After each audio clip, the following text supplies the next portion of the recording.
اپنے دل میں یاد کرتا ہے، میں بھی اسے اپنے دل میں یاد کرتا ہوں۔ جب میرا بندہ کسی محفل میں میرا ذکر کرتا ہے، میں اس سے کہیں بہتر محفل میں اس کا ذکر کرتا ہوں۔ اللہ کی محفل تو ملائے اعلیٰ کی ہے، ملائکہ مقربین کی ہے۔ بہرحال اللہ کو تم اپنے دل میں مستحضر رکھو، اللہ تعالیٰ تمہیں بھی یاد رکھے گا۔ دوبارہ فرمایا احفظ اللہ تجدہ امامک تجاہک، اللہ کو یاد رکھو تو اپنے سامنے موجود پاؤ گے، جب چاہو دعا کرو تو احفظ اللہ تجدہ امامک یا تجاہک، اپنے سامنے موجود پاؤ گے۔ اذا سألت فاسأل اللہ، اب آ گیا وہ مرکزی مضمون۔ دیکھو جب مانگو اللہ سے مانگو، غیر اللہ کے سامنے ہاتھ دراز کرو ہی مت۔ ایک حدیث میں آتا، یعنی حرام نہیں ہے، دنیاوی قواعد اصول قوانین کے تحت کسی سے مدد چاہنا، کوئی سوال کرنا حرام نہیں ہے۔ آپ سوال کریں، مدد لیں، اسی پر دنیا قائم ہے، ایک دوسرے کے ساتھ تعاون کے ساتھ۔ لیکن اونچا مقام کیا ہے؟ کسی سے سوال مت کرو سوائے اللہ، یہاں تک کہ جوتے باندھنے کا تسمہ تمہیں درکار ہے تو بھی کسی سے مت مانگو، اللہ سے مانگو۔ کیا پتہ اللہ کس کے دل میں ڈال دے اور وہ آ کے تمہیں تسمہ پیش کر دے۔ ہوتا ہے ایسا، بسا اوقات ہوتا ہے۔ جو اللہ کے ساتھ لو لگا کر رکھنے والے ہیں، ان کے تو ایسے واقعات ہوتے ہیں کہ دل میں ایک بات آئی اور اس کے بعد وہی بات جو ہے وہ کوئی شخص آ گیا اور اس نے وہ بات پوری کر دی۔ کیونکہ لوگوں کے دل جو ہے وہ تو اللہ کے دو انگلیوں کے مابین جو چاہتا پھر دیتا ہے۔ کیا پتہ اللہ کسی فرشتے کو انسانی شکل میں بھیج دے، آتا ہے فرشتہ، آتا ہے انسانی شکل میں، آتا ہے آپ کی تکلیف کو رفع کر دے، آپ کی ضرورت کو پورا کر دے، اسی سے مانگو، کسی اور سے مانگو۔ یہ ہے توحید کا لب لباب۔ یوں سمجھیے اسلام کی جڑ کیا ہے؟ ایمان۔ اسلام کا جو خارجی نظام عمل ہے، انفرادی اعمال ہو، اجتماعی ہو، ان سب کی روح رواں کیا ہے؟ ایمان۔ ٹھیک، ایک بات ہو گئی۔ ایمان کا خلاصہ لب لباب کیا ہے؟ ایمان باللہ۔ جیسے ایمان بالآخرہ بھی ہے، ایمان بالملائکہ ہے، ایمان بالانبیاء ہے، ایمان بالرسل ہے، ایمان بالکتب ہے، ایمان بالقلب ہے، لیکن اصل ایمان، اسی لیے ایمان مجمل میں آپ کو معلوم ہے کسی اور چیز کا ذکر نہیں۔ آمنت باللہ کما ہوا باسمائہ وصفاتہ وقبلت جمیع احکامہ اقرار باللسان وتصدیق بالقلب، یہ ایمان مجمل ہے۔ اجمالی طور پر ایمان اس کا نام ہے، ہاں مفصل تفصیلی طور پر آمنت باللہ وملائکتہ وکتبہ ورسلہ والیوم الآخر والقدر خیرہ وشرہ من اللہ تعالی۔ تو اسلام کی جڑ ایمان، اور اسلام کا سارا جو نظام عمل ہے، چاہے انفرادی اعمال ہو چاہے اجتماعی، ان سب کی روح رواں ایمان، اور ایمان کا خلاصہ ایمان باللہ۔ اور ایمان باللہ کا اصل حاصل وہ ہے جو اس حدیث میں آ رہا، اس کے دو ہیں تقاضے، عبادت صرف اسی کی، استعانت صرف اسی سے۔ اس لیے میں نے سورہ فاتحہ کا تذکرہ شروع میں کیا۔ یہ عبادت کا جوہر ہے، عبادت کا جو ہے یہ ایمان کا حاصل، عبادت صرف اس کی ہے اور استعانت صرف اس سے۔ استعانت ہی میں سوال بھی آ گیا، یہ بھی مدد ہے۔ آپ کسی سے کچھ مدد مالی چاہ رہے ہیں یا کوئی اور مدد چاہتے ہیں، کسی کام میں مدد چاہتے ہیں، جیسے میں نے کہا تھا کہ سفارش کرانا چاہتے ہیں، یہ بھی مدد ہے۔ وَإِذَا اسْتَعَنْتَ فَاسْتَعِنْ بِاللَّهِ، اور جب مدد مانگو صرف اللہ سے مانگو۔ اور وہ سارے الفاظ یاد کر لیے، استدعاء، استعانت، استغاثہ، یہ جو غوث اعظم سے استغاثہ کیا جاتا ہے یہ تو شرک ہے۔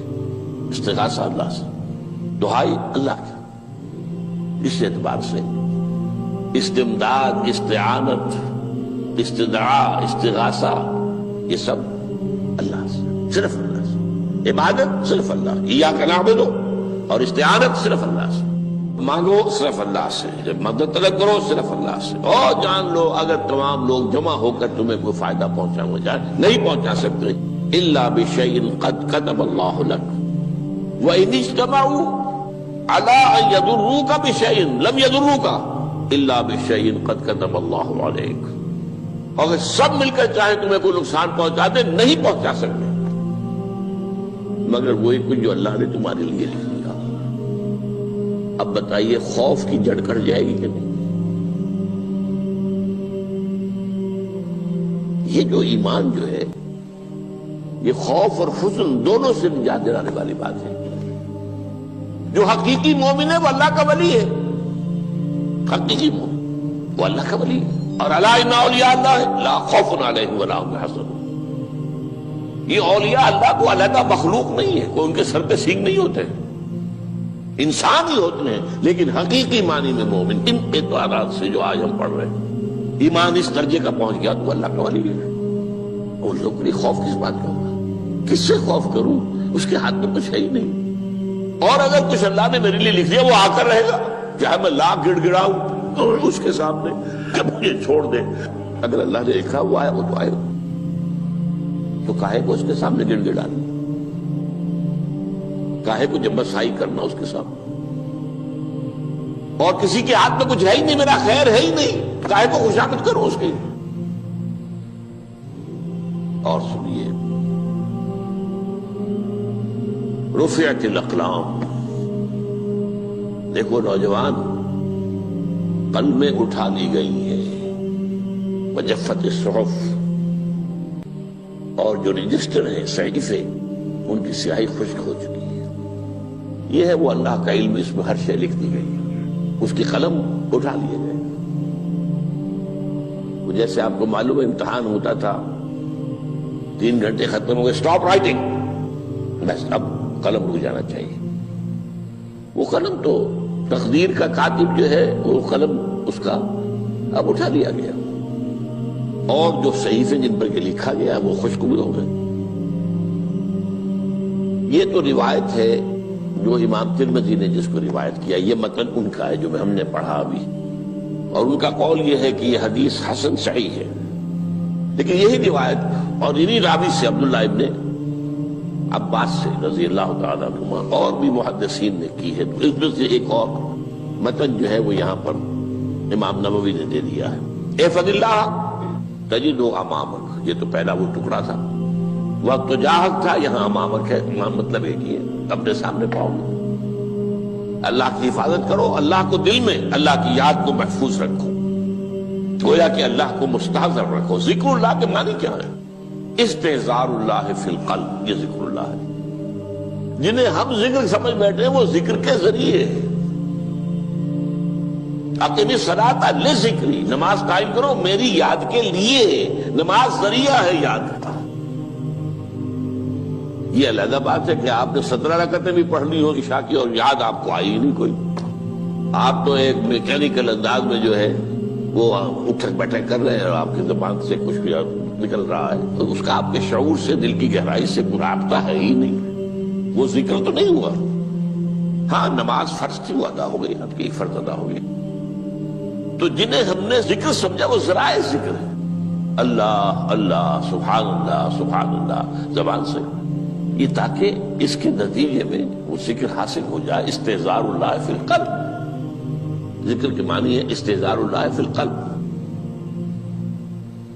تعرف الی اللہ فی الرخاء، اور دیکھو کشادگی کے وقت میں تم اللہ کو یاد رکھو، اللہ کی طرف رجوع کیے رہو، بھول نہ جاؤ۔ وہ نہ ہو جو کبھی کہا تھا، بہادر شاہ ظفر کے اشعار میں سے بہت زور کا شعر ہے، ظفر آدمی اس کو نہ جانیے چاہے کتنا ہی ہو فام و ذکا، جسے عیش میں یاد خدا نہ رہی، جسے تیش میں خوف خدا نہ رہا۔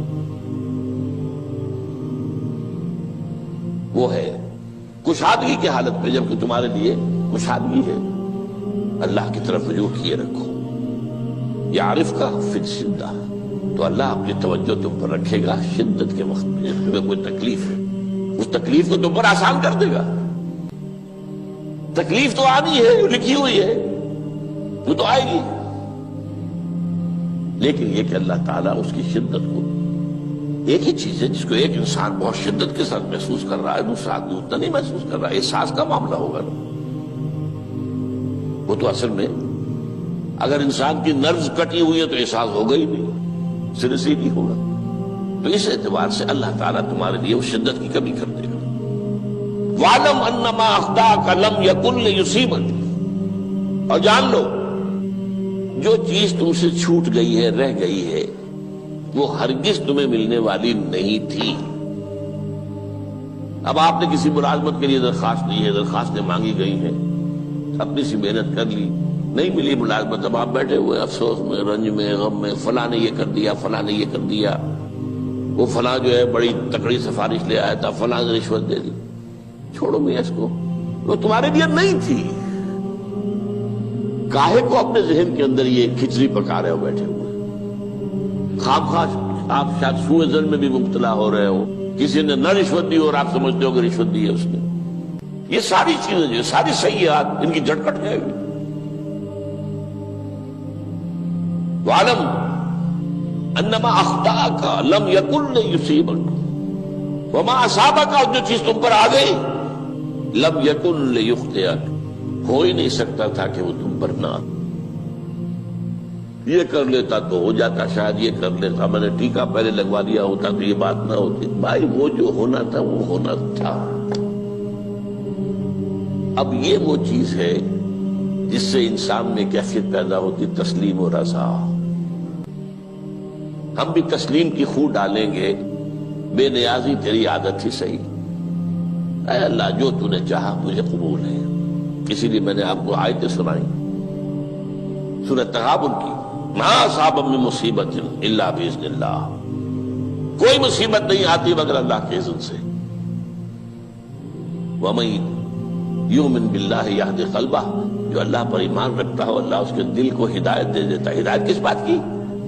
تسلیم و رضا۔ سر دوستاں سلامت کے تو خنجر آزمائی، نہ شبد نصیب دشمن کے شبد ہلاکے تیغت۔ اے اللہ تیری طرف سے ہے، مجھے قبول ہے، اور بظاہر مجھے تکلیف ہو رہی ہے لیکن یقیناً اس میں میرا کوئی خیر ہے۔ بیدک الخیر، تیرے ہاتھ میں تو خیر ہی خیر ہے، جو بھی تیری طرف سے آئے۔ سر تسلیم خم ہے جو مزاج یاد میں، اور یہ مضمون جو ہے زیادہ بڑے پیمانے پر سورہ حدید میں آیا ہے۔ ما اصاب من مصیبت فی الارض ولا فی انفسکم الا فی کتاب من قبل ان نبرأھا، کوئی مصیبت نہیں آتی نہ تمہاری جانوں میں نہ زمین میں زلزلہ آ جانا، سیلاب آ جانا، کچھ اور زمین کا دھنس جانا، یا یہ ہے کہ تمہاری جانوں میں کوئی بخار ہو گیا، کوئی اور تکلیف ہو گئی، اچانک معلوم ہوا کہ انسان جو کینسر ہے، اور کینسر بھی اب 3rd سٹیج کو پہنچ چکا ہے، لیکن جو بھی آیا ہے وہ اللہ کے علم کی کتاب میں پہلے سے لکھا ہوا ہے۔ فی کتاب من قبل ان نبرأھا، یہ کتاب میں درج ہے اس سے پہلے کہ مجھے ظاہر کرے۔ اس کا نتیجہ کیا نکلنا چاہیے؟ لیکن لا تأسوا علی ما فاتکم ولا تفرحوا بما آتاکم،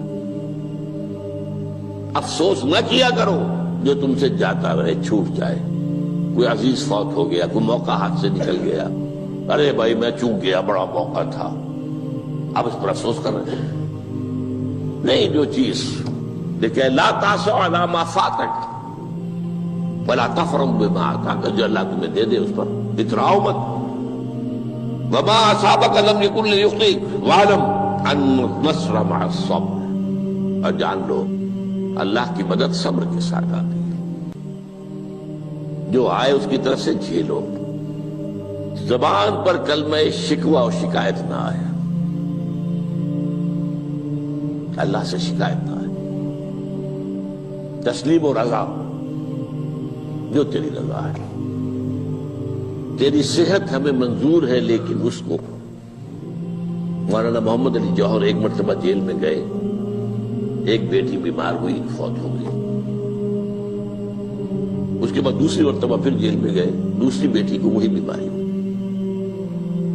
جیل میں اطلاع ملی کہ بیٹی کو یہ بیماری ہو گئی ہے، تو خط لکھا ہے اشعار کی شکل میں، کا آخری شعر یہ ہے: تیری صحت ہمیں منظور ہے لیکن اس کو نہیں منظور تو پھر ہم کو بھی منظور۔ ہم تو چاہتے ہیں میں بیٹی کے تجھے شفا ہو جائے، اسے منظور نہیں تو پھر ہمیں بھی بتا۔ وَاعْلَمْ أَنَّ النَّصْرَ مَعَ الصَّبْرِ وَأَنَّ الْفَرَجَ مَعَ الْكَرْبِ۔ فرج، فراخی، کھل جانا کسی چیز کا، یہ ہے کرب کے ساتھ، تکلیف کے ساتھ، تکلیف ہوتی ہے ساتھ۔ اللہ نے قانون بنایا ہے دنیا کا۔ اب آپ اندازہ کیجئے بچے کی ولادت میں ماں کو کتنی تکلیف اٹھانی پڑتی ہے۔ آج کل تو فیشن ہو گیا ہے، سیدھے سیدھے جاؤ آپریشن کراؤ، تکلیف سے بچ جاؤ، لیکن یہ ہے کہ یہ بھی آپ کے علم میں ہوگا، وہ ساری تکلیف جیسے ہی بچے کو لا کر ماں کے برابر لٹایا ہے، ساری تکلیف ختم، پھر جو راحت اسے میسر آتی ہے۔ ان الفرج مع الکرب وان مع العسر یسرا، اسی لیے میں نے وہ آیتیں بھی پڑھی تھی، ان مع العسر یسرا ان مع العسر یسرا۔ اس دنیا میں یہ اللہ نے نظام بنایا ہے، سختیاں جھیلنی ہی ہوں گی۔ لقد خلقنا الانسان فی کبد، ہم نے انسان کو پیدا کیا مشقت کے اندر، مشقت تو کرنی پڑے گی۔ کسی کی جسمانی مشقت زیادہ، کسی کی ذہنی مشقت زیادہ، مشقت سے چارہ کسی کو نہیں۔ تو یہ ہے ان مع العسر یسرا ان مع العسر یسرا۔ بارک اللہ لی ولکم فی القرآن العظیم ونفعنی وإیاکم بالآیات والذکر الحکیم۔ جدوں کافر اسی پچ ہو گیا، پھر تشبیہ مصلی کی کرنا، اساں ظاہر نوں رب منیائے، باطن دا اللہ کی کرنا، اساں ظاہر نوں رب منیائے، باطن دا اللہ